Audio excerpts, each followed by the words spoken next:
Welcome to Political Beatdown. I'm Ben Meiselas, joined by Michael Cohen. Moments ago, Donald Trump held a press conference in the Oval Office with UK Prime Minister Keir Starmer.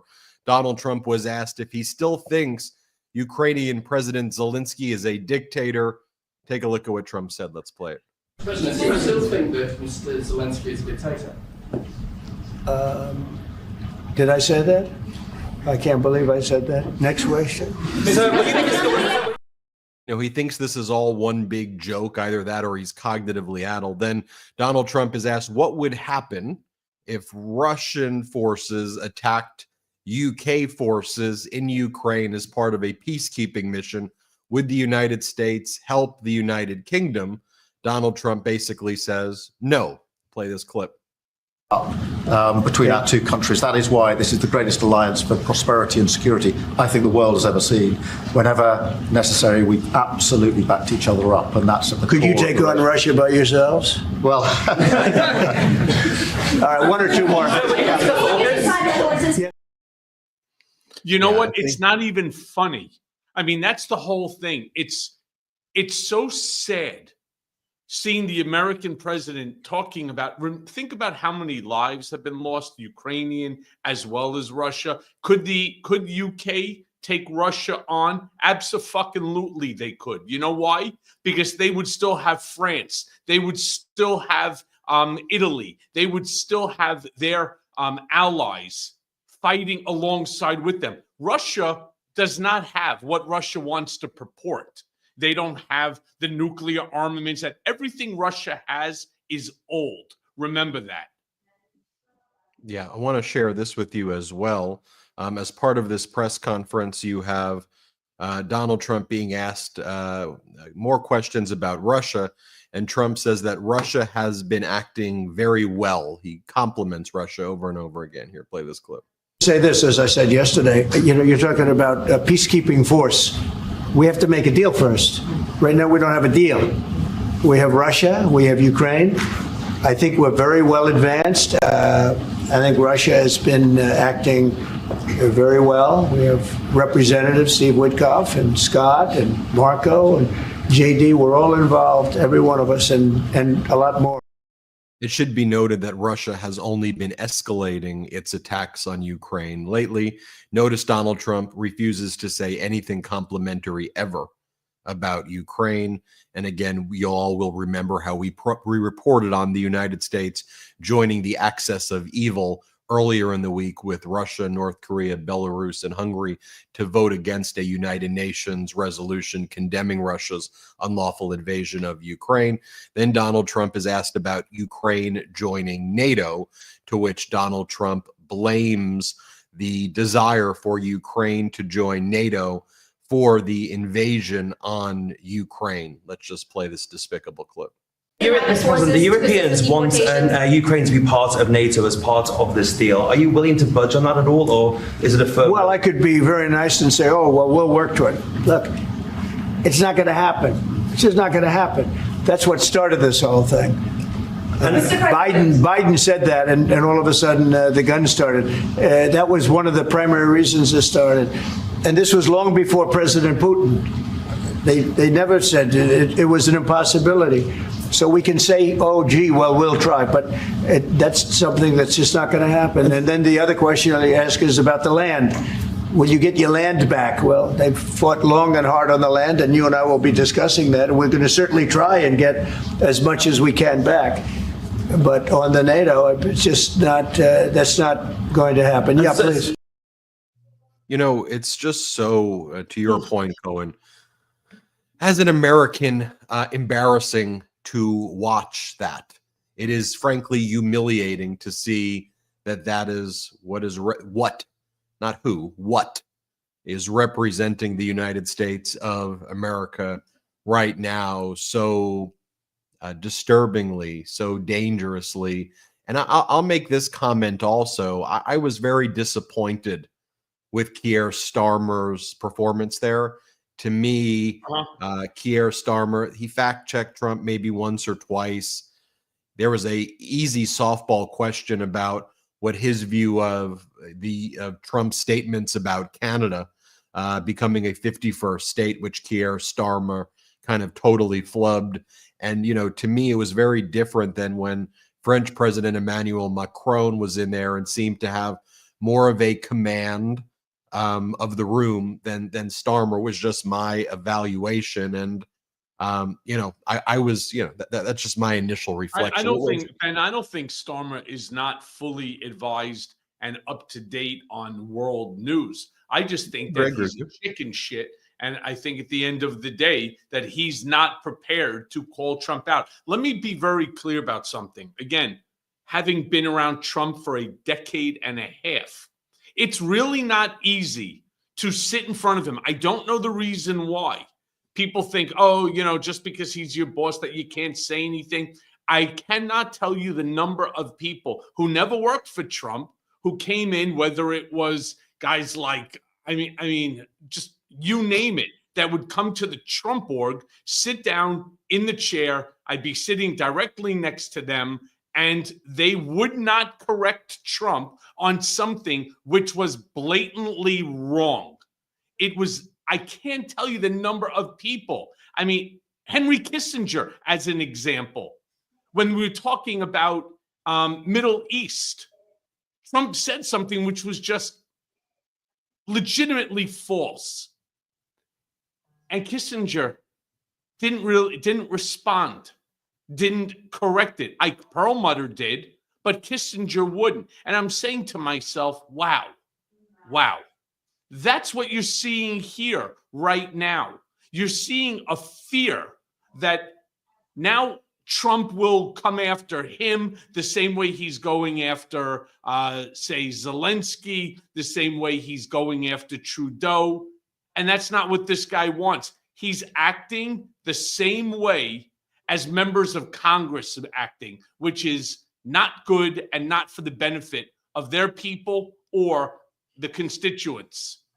And I think you better than anyone, Cohen, can give the guidance, though, about when you try to appease Donald Trump and he senses any form of weakness in that interaction, then he views that as a way to further pound on you and humiliate you and break you. Mm-hmm. Don't, it's so obvious when you look at Trump's pathology that he has his words and he has his bullying. And ultimately, when the words and bullying don't work, he backs up. But oftentimes the words and the bullying, for reasons that, for me, it's just like, I get that he's got the force of the United States behind him, of an army and military. Like, I get that. But, to your point, you show up there if you're Keir Starmer.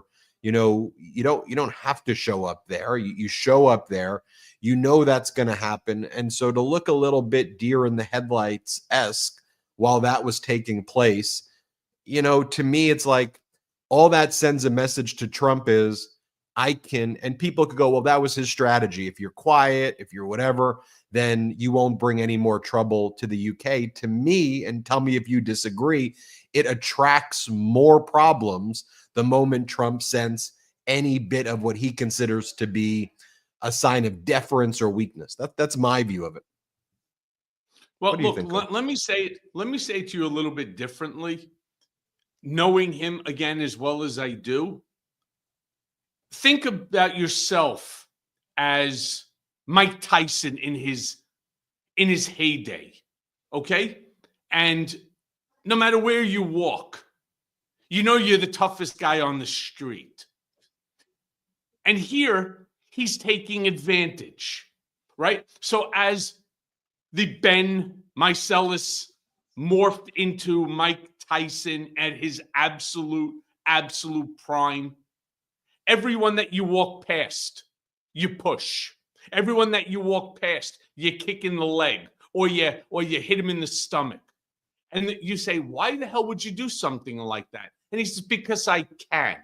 Well, that's what he's doing. He's using the full force of the United States of America. He's using our military might, which the world acknowledges is far superior to anybody else's by a multiple. So he's now wielding the big stick.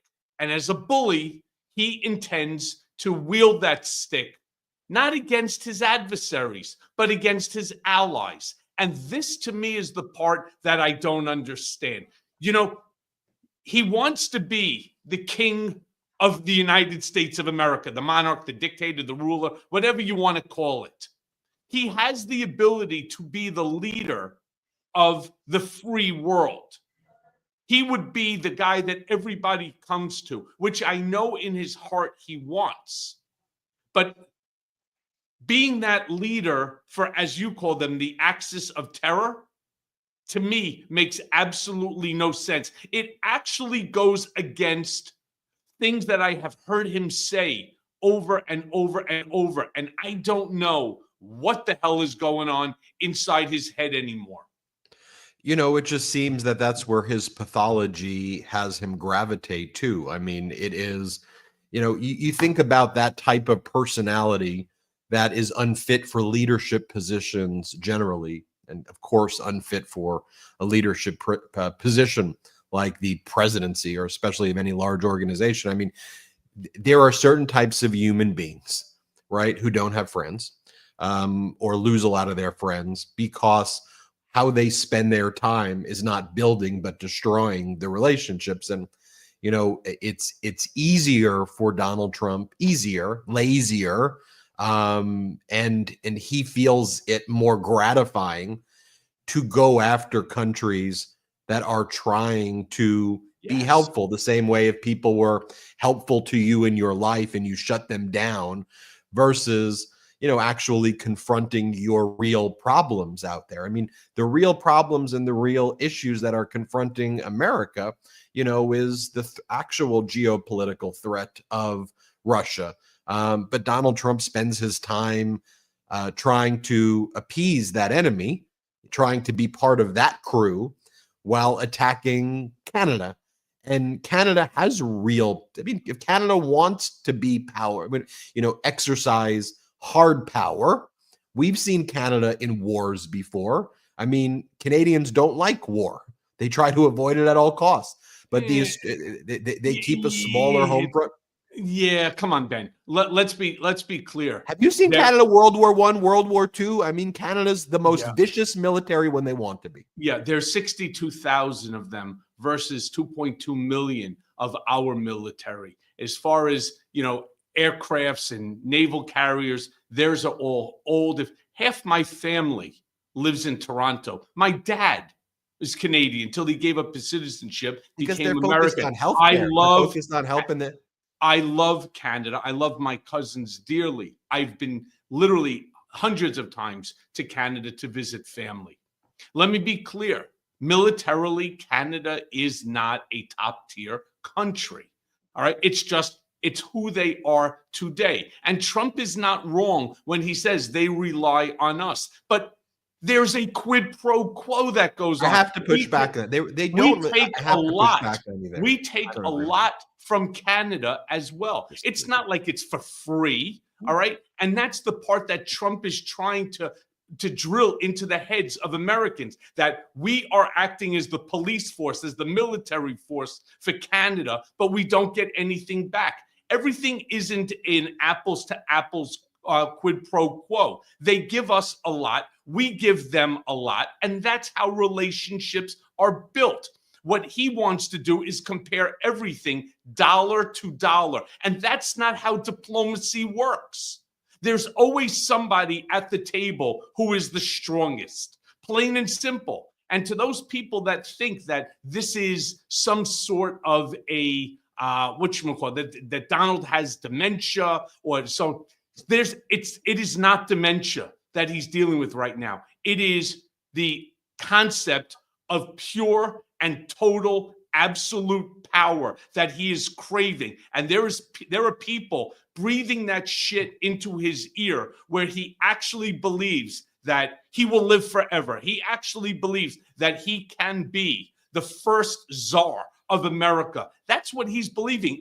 There's something really wrong going on there, but it is not dementia. Well, you know, looks like it. I hear you. It certainly looks like there are, cognitive issues. But again, I'm not a medical doctor. It's an opinion. Who the heck knows what's going on or what's not going on there? But whether he's saying he misremembers things as, that he thinks this is all one big game or one big joke. These are various serious times where words and being clear-eyed and clearly worded matters, because the ambiguity causes a great deal of problems. And what we're seeing domestically too is how what they are doing with Doge and elsewhere are just absolutely destroying people's lives. I mean, just take a look at this. You have Elon Musk making a post that a few weeks ago. When was this? When did he make this post? A few weeks ago, saying that the fork in the road letter that he sent out on January 28, 2025. And today he posted, there's a shortage of top-notch air traffic controllers. If you have retired but are open to returning to work, please consider doing so. They are now putting out tweets or X posts on social media to try to recruit people after firing all of these government workers.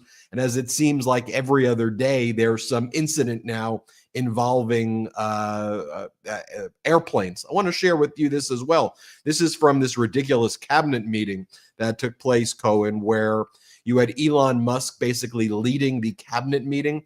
So he's in the White House. Not sure if they were in the Roosevelt room or which room they were in there, but they're in the White House.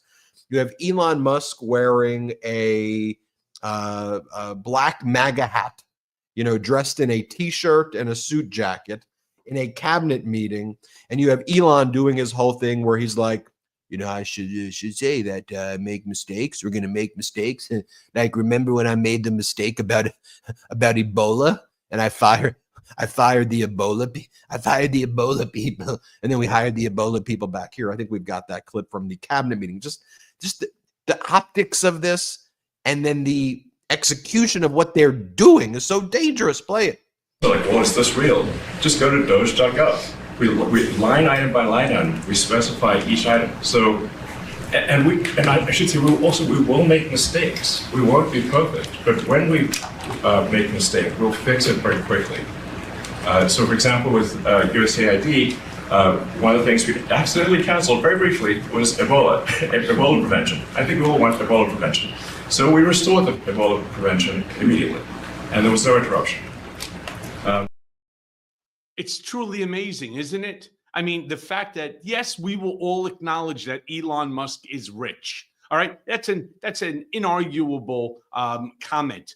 But who gives a shit? He's sitting there and he's laughing about making a mistake about Ebola. It's like listening to RFK Jr. talk about, yeah, but measles, people die every year from measles. They're up like 40% in just the first month since he's been confirmed. I mean, this whole thing, that clown car cabinet show, is so disgraceful as we watch them clapping for the stupid shit, and anybody that disagrees with Elon, that doesn't want him to carry out his plan. Trump goes, well, let us know. We'll kick you right out of here. Lutnick starts to applaud for it. The rest of the monkeys start applauding back. What the fuck? Seriously, what the actual fuck is going on? I mean, this is our country's, our top people that are running our country.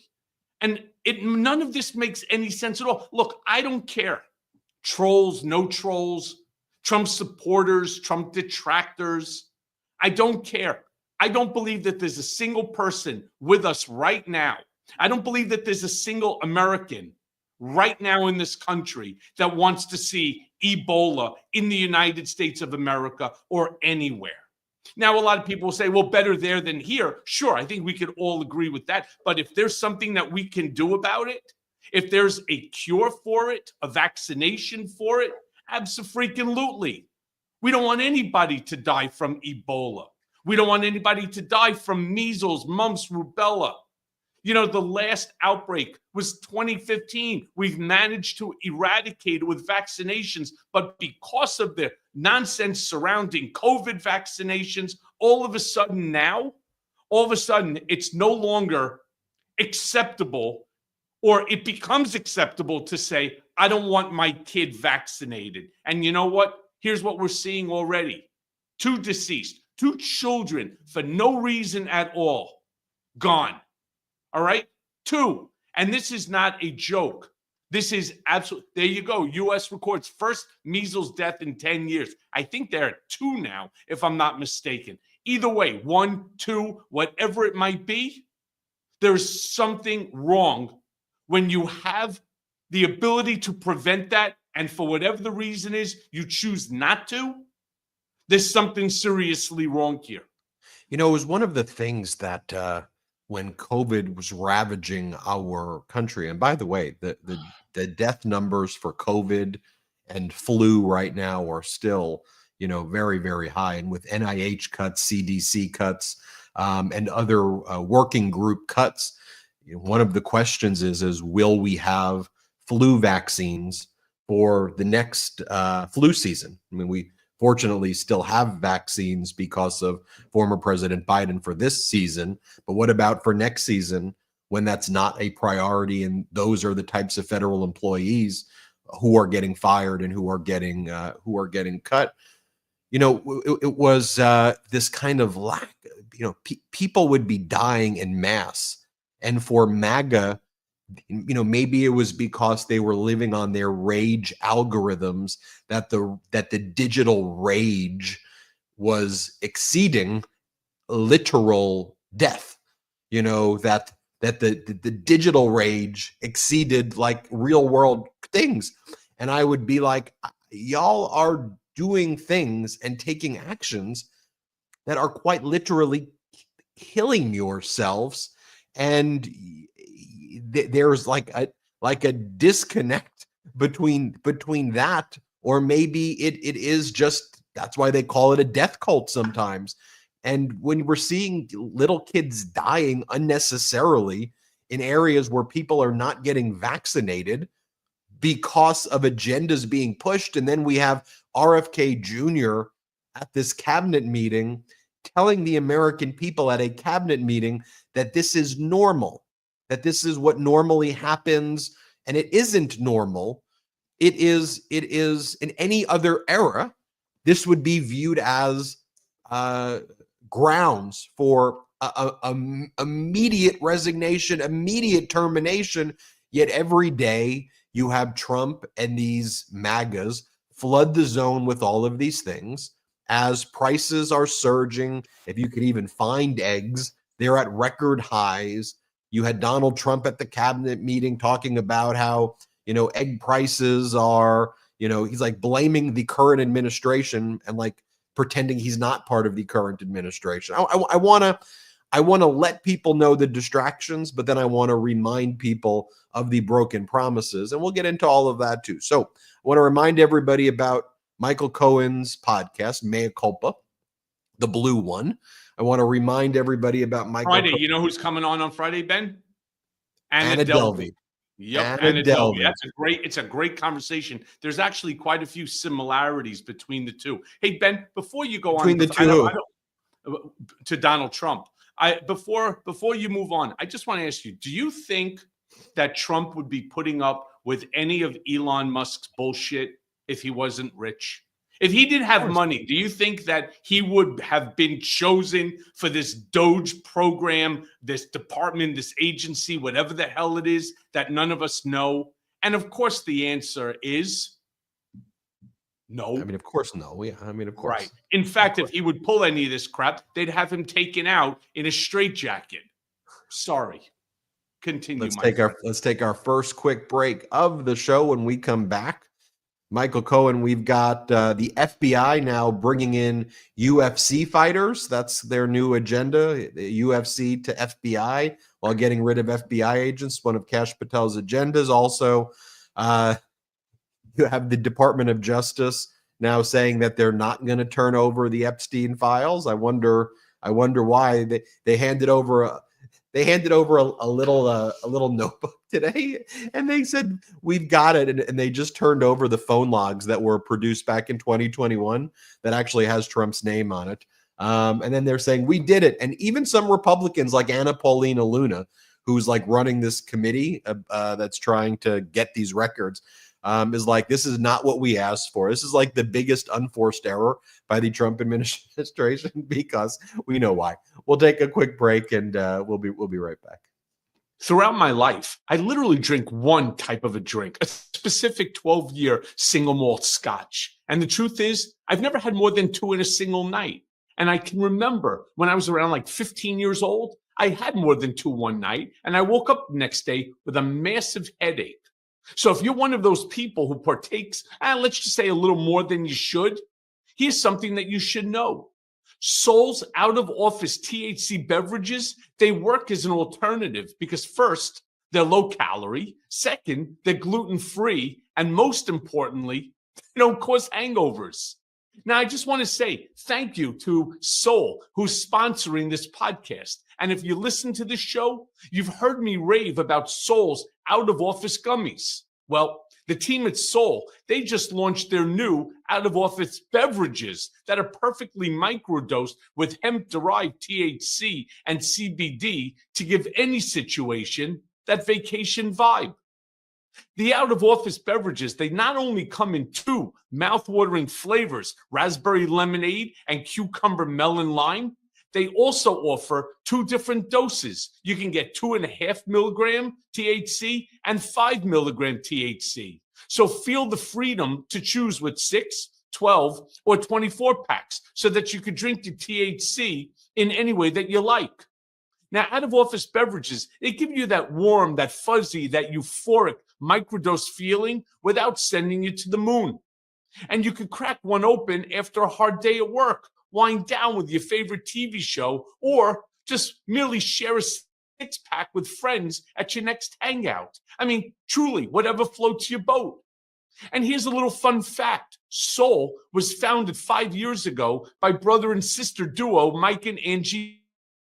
Mike is a former world-ranked professional boxer, and Angie is an author and professional speaker who had the desire to create natural alternatives to medication that tackles problems that they were dealing with themselves, like sleeplessness, anxiety, focus, and pain.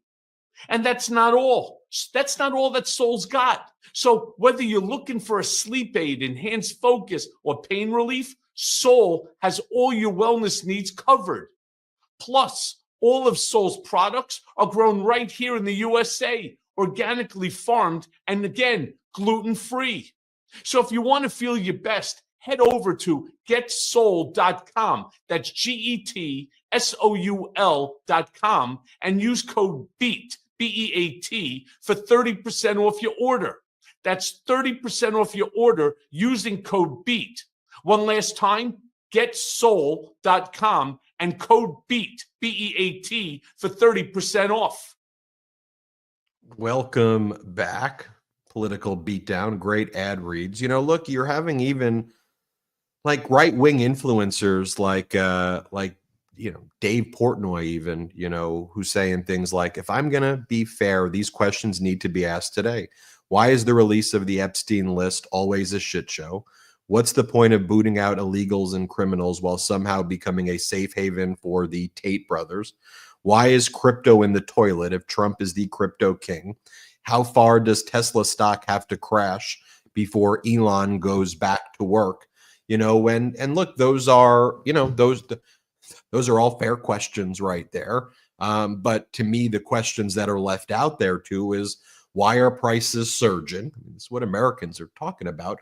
Why can't Americans afford groceries when under former President Biden, inflation was going down and it was supposed to hit 2%? Why are unemployment numbers surging? Why is consumer confidence in the absolute gutter right now? Why does Trump double and triple down on these tariffs, which I suppose on March 4th, the deal that he made with Canada and Mexico expires, and now he's going to do across the board tariffs on Canada and Mexico. Why wasn't there peace in Ukraine in 24 hours? And so Cohen, I mean, I think this is not like, oh, liberals, are pissed, but conservatives are like, you have a core group of MAGAs, don't get me wrong, 25-30% of the country who are still in it, who I think love it, love this, whatever it is. They get handed a piece of paper and they're told one sheet of paper is all of the Epstein files. They're like, we did it, transparency. Right. Or Donald Trump tells them about a gold card where he's selling Russian oligarchs. This is what Trump said at the press conference. Russian oligarch gold cards where you, for $5 million, you buy your citizenship. They're like, yes, we're great, 50 trillion bazillion dollars. Or you tell them that there's no tax on tips, no tax on Social Security, no tax on overtime in the budget, which is not mentioned at all. And they'll go and they'll be like, we did it. But I think, Cohen, I do think you're never going to get to that 30% of people. They're brainwashed. They're in it. But I don't know about Ben. Let me say this for a second. I'm not so sure that you're right. You see, when it's their kid that's going to be going to school and coming home from school hungry because they can't afford to send the kid with lunch, that's when they're going to start to see. You see, look, there's a lot of trolls that decide to join us. They can't help themselves. You're never going to convince a troll or anybody anything negative about Trump, which is exactly what you're saying. The only time that they will feel the pain is when it hits them in their doorstep, when it's their children that have an issue, when it's their job that has now been terminated because Doge decided that that whole agency doesn't need to exist anymore. Then they will turn around and say to themselves, like those old VA commercials, what the fuck did I do? Seriously, what did I do? It is only then will we be able to convince them, sit back, shut up, stop with the trolling, stop trying to protect somebody who doesn't give a flying shit about you. He doesn't know you if he ran your ass over with the beast. You understand that? He doesn't care about you or your family. The greatest con in the history, we kind of talk about this with Anna Delvey. The greatest con in the history, probably of the world, is Donald Trump, a guy who was born with a platinum spoon in his mouth. Not a gold spoon, not a silver spoon, a platinum spoon in his mouth, convincing the American people, that silent majority, the dingbats, that he is one of them and that he cares about them and that he and only he can save them. From what? We don't know. But don't worry, that boogeyman is under the bed or in the closet and he will stop them from coming and haunting you at night. This is exactly what he has managed to convince these, let's just call them mentally inferior morons, all right? And until they understand that the things that he is doing and the things that the folks around him are doing, they will not understand what you and I are saying on any day of the week. No, what's so interesting, Cohen, is that whenever I get the nasty DMs from the trolls and the haters, they always send me the fakest shit. Yep. The fakest. It's always these. It's like what worked them up is these memes that are never true things. And sometimes I get so many of them, but every now and then I'll respond to a few of them, and then I'll let them know it's false. And it's never a good move to respond, because once you respond, you kind of open up the door, and they're like, "All right, you're going to respond." And then they send you more fake stuff. And I go, I just corrected you the last time. You're going to give me this? That's not. I go, show me where it is in the budget that they mention no tax on tips, no tax on overtime, no tax on Social Security. I go, it's not there. And then they'll basically go, well, what about this? And it's like another meme that like the Epstein files are all released and that Trump did it and Trump did it. And I'd be like, again, that didn't happen. Well, why is this the stuff that gets you, so animated? I'm just like, look, the reality is that they're coming for your Medicaid. They are. That's the whole point of this budget, is to take away your Medicaid. And there are so many states, red states, that rely on the federal programs that help give the states the Medicaid money as well. And people are going to lose their health coverage. And then, the dastardly part about it too, Cohen, is that the MAGA Republicans then go, oh, we're not cutting Medicaid. There's nothing in there that says Medicaid. And then it's like, it is, because the Energy and Commerce Committee's portfolio includes Medicaid. Yep. And so when you do an $880 billion cut to energy and commerce, because energy and commerce is basically code word for Medicaid, which is the biggest expenditure, you basically mean you're cutting a ton of Medicaid, if not almost all of it. And then they go to their next one, which is, well, we're just going for the fraud. And we're just going after that. And then you go, well, if you're going for the fraud too, why are you replacing FBI agents and DOJ officials with UFC fighters or whatever the hell that you're doing, who are investigating Medicaid fraud? I mean, there's no one who disagrees that, Medicaid fraud is something that does exist. But ironically, who some of the biggest offenders of Medicaid fraud in history are? I'm surprised. It's MAGA members of Mar-a-Lago. It's people like Rick Scott. So Rick Scott, MAGA Republican senator from Florida, quite literally settled like the biggest Medicaid fraud case. He invoked the fifth 75 times. He made his money at a company like Columbia Health or whatever it was called, that settled with the government for billions of dollars for Medicaid fraud. And he invoked the Fifth Amendment in proceedings to try to avoid, criminal ramifications. Then he took his money and then he became a politician in Florida. Right.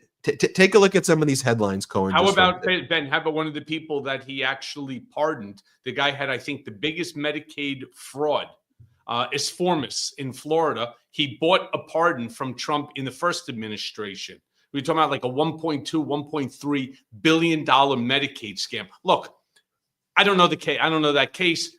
It's just fact, right? It's just fact.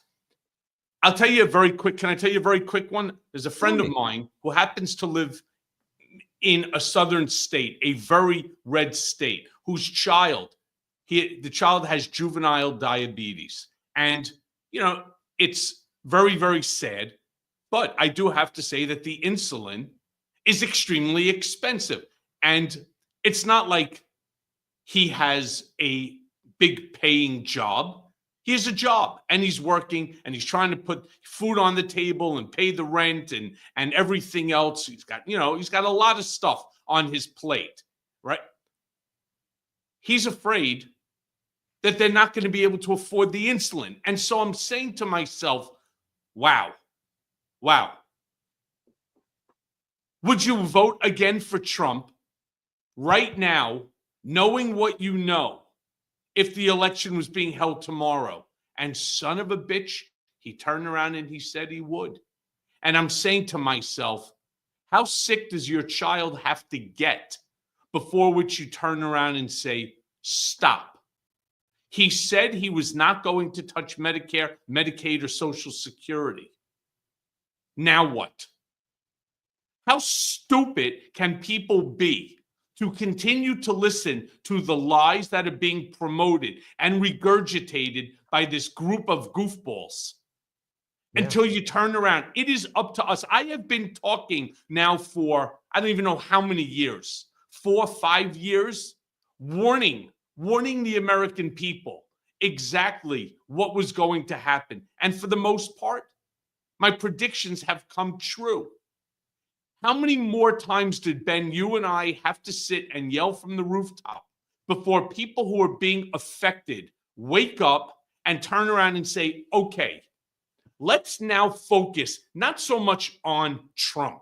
Let's not focus on, again, the cast of goofballs. Let's not focus on that. Let's focus on what we need to do in order to take back the country, to ensure our democratic republic continues.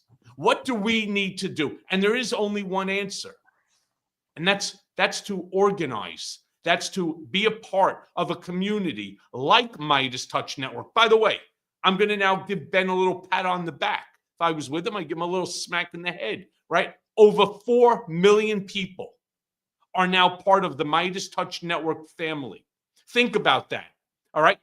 4 million. That the numbers are greater than that of Fox News. That the numbers coming out of Midas Touch Network and all of the properties, Political Beatdown, Mea Culpa, Legal AF, the Meiselas brothers, all of them combined together, outshining even Joe Rogan, who was like the #1 podcaster for a long time. Why?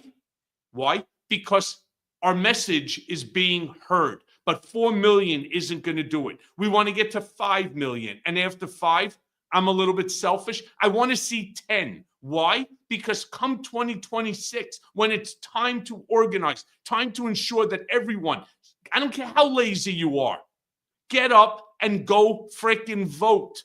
Make sure that you vote, because if you don't vote, you have no right to complain. Plain and simple. And that's why Midas Touch Network, networks like this, the independent ones that aren't controlled, this is where people have to come. This is where you need to hear your raw, your unfiltered, legitimate facts, not the fake bullshit like what Ben was talking about with the binder, right? Oh my God, he's holding, like when Trump, for example, was holding a binder and somebody, and you start flipping through the pages, somebody, of course, slowed it down and realized it was a binder filled with blank pieces of paper. We don't need a reality show.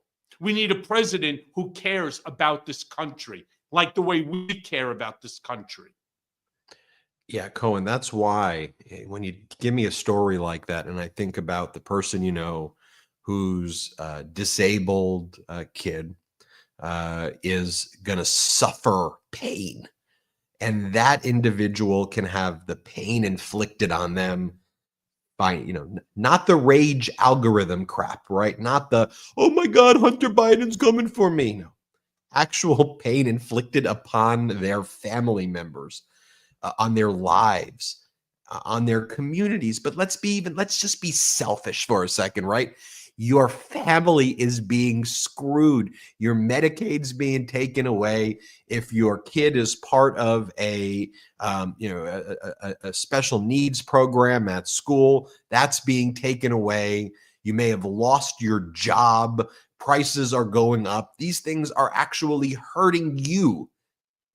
But what makes you more mad is when Fox does a segment on a transgender volleyball player back up from San Jose State, and you getting so athletes in the NCAA is something over your own life. Let's take our last quick break of the show at the Michael Cohen Show YouTube. Make sure you subscribe to the Mea Culpa Blue. Subscribe here. Patreon.com/Political Beatdown. Let's take our last quick break. When your car breaks down, you take it to a mechanic with no hesitation. I mean, you need it, and it's not something most guys can fix themselves. Look, I know I can't, and men should think the exact same way about ED. But the reality is, you might be hesitant to seek help.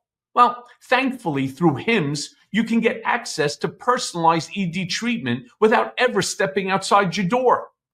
HIMSS is changing men's healthcare by providing you with access to affordable sexual health treatments from the comfort, get a load of that, of your own couch.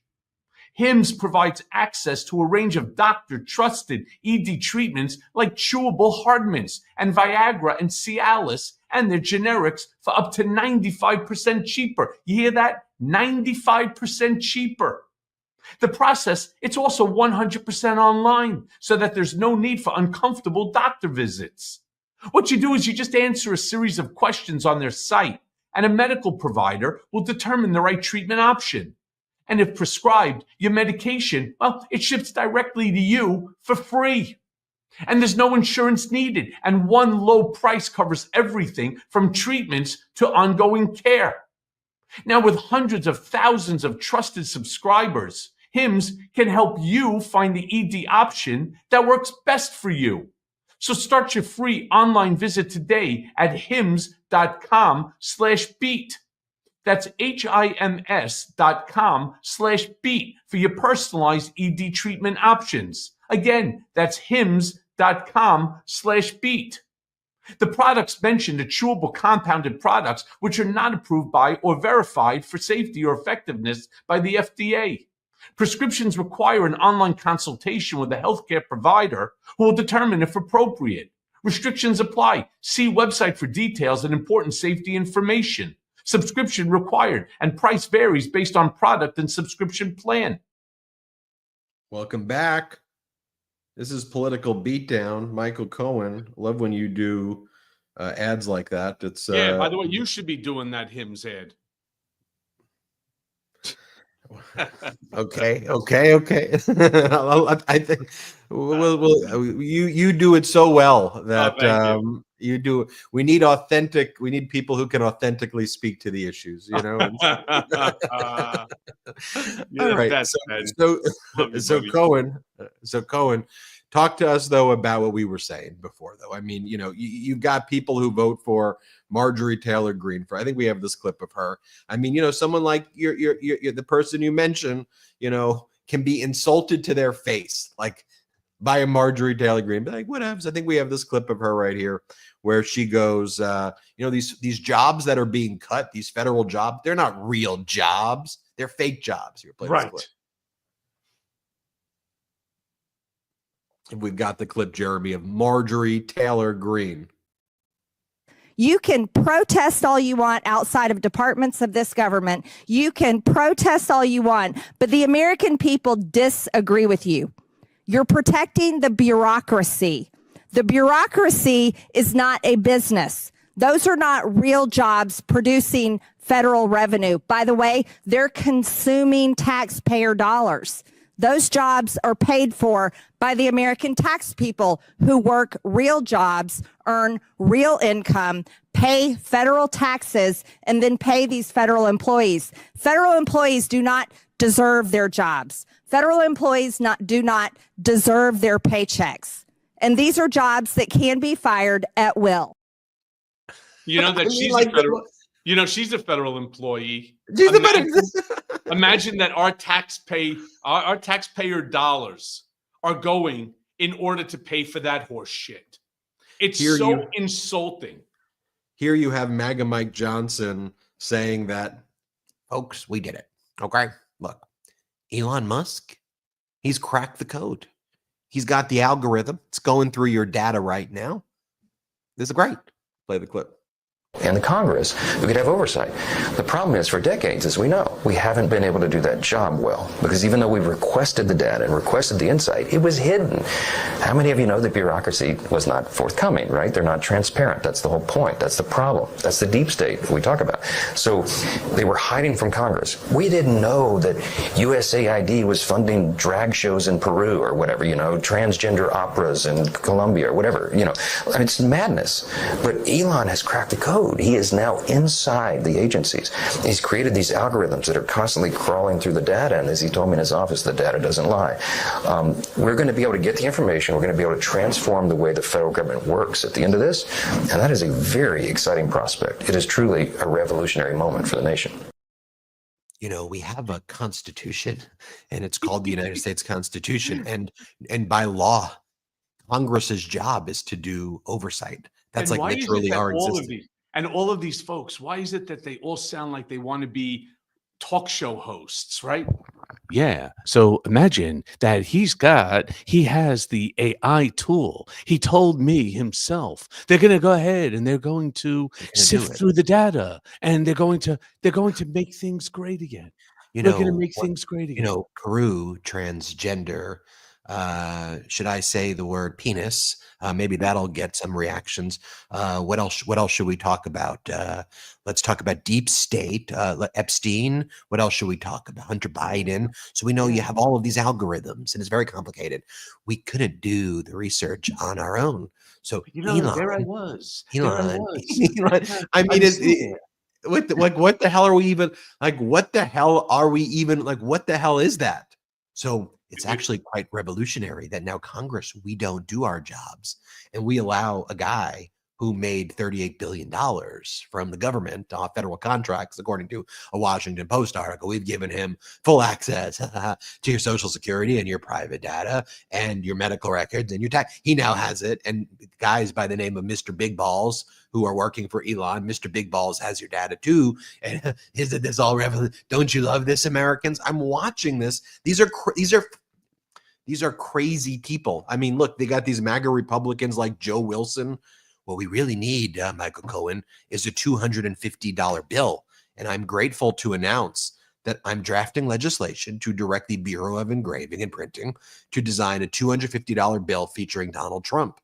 Biden inflation has destroyed the economy. So now we need the most valuable bill for the most valuable president. And then you have Donald Trump posting Trump Gaza videos of like himself like dancing with like naked women, and then himself on the beach after genocide with Benjamin Netanyahu drinking what looks like alcoholic drinks in front of Trump hotels that say Trump Gaza on them. Elon Musk throwing money up in the air on the beaches in Gaza. Giant golden statues of Donald Trump. Money. And then you have this. Then you have this photo of men with beards wearing bathing suits with their cleavage exposed on the beaches in Gaza. And then I just show this photo right here. This is a guy from this guy's at David MMCC. What Donald Trump would look like if his skin tone matched the color around his eyes. He goes, have fun sleeping. And you know, I think this photo right here is something that I want to show, not to mock Donald Trump, but this whole thing that we're looking at a man who paints his face orange, who has captured a political party, the MAGA Republicans, who's driving America into the ground every single day, obviously. And then you have these spineless Republicans like MAGA Mike Johnson, like, oh, so he's giving all the algorithms and Marjorie Taylor Greene's like, federal workers are not real people. You know, and I'm watching this, Cohen, and I'm like, what the? I'm like, just as a human being, I'm like, what the hell am I freaking watching here? Two-finger salute, Cohen. Give it to somebody. You know, it's a great question. Who deserves the two-finger salute, as there's just so many? I hate to say it because it's just such an easy one. It has to go to Elon Musk. As I watched today on television, a slew of different channels that were outside of the various different agencies, as we saw young federal workers with legal boxes in hand, as they were told to clean out their desks. They had 10 minutes to clean out their desks. And they're walking out with their boxes together as a group of individuals. My heart broke for them. Now, I'm not going to say that there's not fraud, waste, and abuse in government. We all know that there is. But do you dismantle an entire agency? If I see that video of that guy up there pulling the letters off of one of the departments, off of the building, if I see that one more time, I'm going to actually start screaming out the window. It is so terrible. The number now, what did we, 252,000 in the weekly jobs report, lost 252,000 jobs. Where are these people going to go? And like Elon or some of the other morons keep saying, oh, it's very simple. They're going to go into the private sector and get jobs. What makes you think that there's a private sector job for even, for example, FOIA, right? And you know how much I hate that Freedom of Information Office. In one respect, I'm happy that they're getting the shit kicked out of them because they fucking deserve it. But at the other hand, they are dismantling our institutions of government. And any one of you that want to sit there and turn around and say, we need to shit on Donald Trump 24/7. Let's all call him demented. Let's all turn around and say he has dementia. Let's all turn around and say X, Y, Z. The guy is systematically dismantling our government. And if you want to think for a second that by calling somebody a name is going to change it, you are wrong. Again, we need to become a family, a force. We need to ensure that midterm elections, including, I think there's either 3 or 4 additional, special elections coming up. If we can take those, we are on our way to at least recapturing the House. Plain and simple. And that's how we will stop some of this nonsense from going on. When he has control of the House, the Congress, the White House, and the Supreme Court, you could say all you want negative about him. If that gives you a stiffy, knock yourself out. But that's not going to end up helping us. It's not going to save this country, and it's not going to provide a future for our children. So Elon Musk, for all you are doing with this bullshit Doge, with all of the people, the 252,000 so far that have lost their jobs because you're running an algorithm, fuck you, dude. Michael Cohen, you tried to give him, when he took over Twitter, I remember, I was a little mad at you. You tried giving him the benefit of the doubt because that's kind of the guy you are sometimes. You were like, okay, let's see you do it. I remember right around when, and and so you very quickly came around to the fact, though, that okay, you're using this not to get rid of bots, but to create bots and to push, all of this disinformation. And it was very dystopian about what he did on Twitter and then turned it into X, right? And so now, though, I think we would mock what a Trump administration would look like by saying he's going to run it the same way Musk ran Twitter into the ground with X, and that those issues and problems, when it relates to X, you could just sign off it. You don't have to be on it, and it's just a social media app. I don't mean to downplay its scale of propaganda, but you can shut it down. When you now bring the X Twitter under Musk mentality into federal government, that means you don't have FAA workers. That means you don't have national parks that are open. It means you're not doing the research at the CDC and the NIH. It means that you're spreading lies about measles and vaccines. It means that people are dying. It means that there are real world implications. And Elon Musk can post memes like he did today. Girls need to find post-apocalyptic bros or whatever. And you could find that funny, but it isn't. And to most Americans, there are real consequences for this action. And it's why we need to build this movement every single day. What we're doing here on the Midas Touch Network, what we're doing on Political Beatdown. So I want to remind everybody, we don't have outside investors. So you want to help grow this platform, patreon.com/Political Beatdown. It's a great place to go. Let me, not Cohen, because Cohen gives great ad reads for those topics, which you remember. I will let me be the person to take the blame here, but it's good reason for the blame about us not doing a Political Beatdown Patreon chat. A lot of this news that kind of came, I'm proud of the news of what it means for this community and the Midas Mighty that we're having the influence, and I mean you watching this, that we are. It has slightly derailed my normal rhythm, if you will, of piecing all of these things. And my days start at 4 and they often end around 11 p.m. And even if something slightly throws it off, I get a little thrown off in general. So it's my fault why we haven't held a Zoom. I think things are going to start. Who am I kidding?